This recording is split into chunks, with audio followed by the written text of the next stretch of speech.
You will never get struggle with whipping cream after watching this video. Before we get into the process of whipping cream, it is very important to understand what quality should be there in the product to get perfect stiff whipped cream. What kinds of cream can be actually whipped? People have whipping machine and whipping cream, but still whipped cream becomes runny. It means you don't have the right techniques and which product to choose. So let's begin. The very first step is to choose right machine.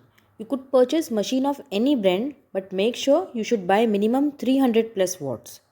You are supposed to see the watts. It could be any company's machine, but the watts should not be less than 300. The more high speed beating machine you use, the more quick you will make whipped cream.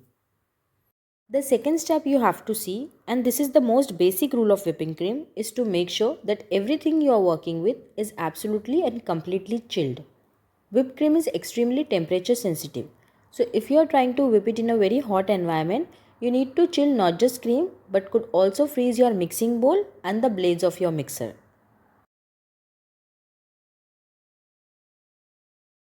Moving on to the next step, take glass bowl or steel bowl. But steel bowl is much better than the glass bowl because it's more chilled than the glass.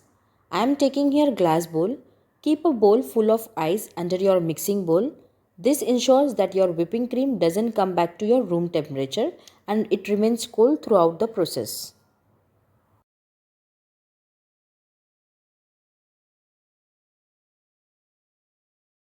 The fourth step is very important. I know a lot of you struggle to find whipping cream or unsure of which whipping cream brands to buy, which is why I am here to solve this everlasting problem.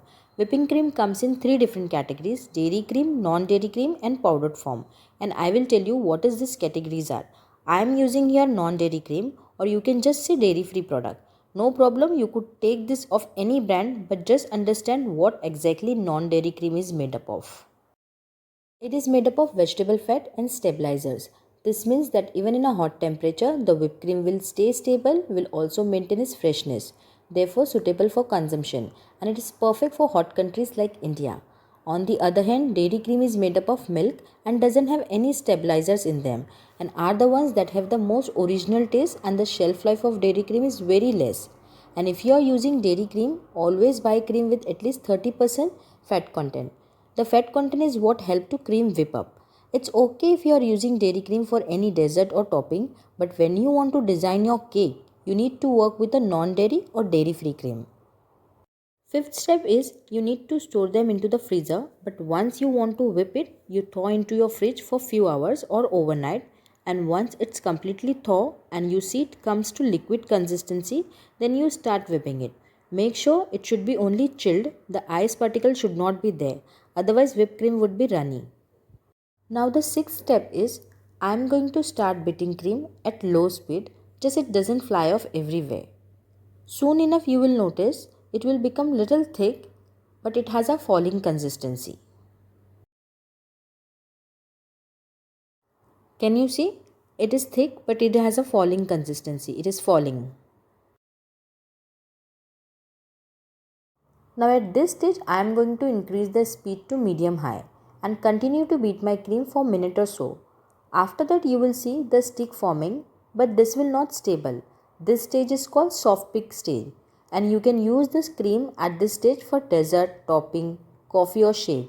But if you want to design your cake, you need to bring it to the stiff peak stage. Don't just on the machine and leave, you have to beat all over the bowl.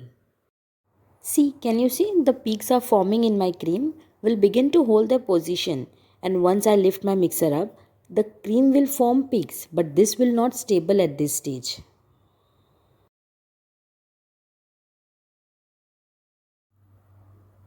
Can you see? This is called soft peak stage. This we cannot use for cake. Okay, you understand now? Now you can increase beater speed to high and continue beating for few more minutes. You will notice it will increase more volume in it and it will become more thicker.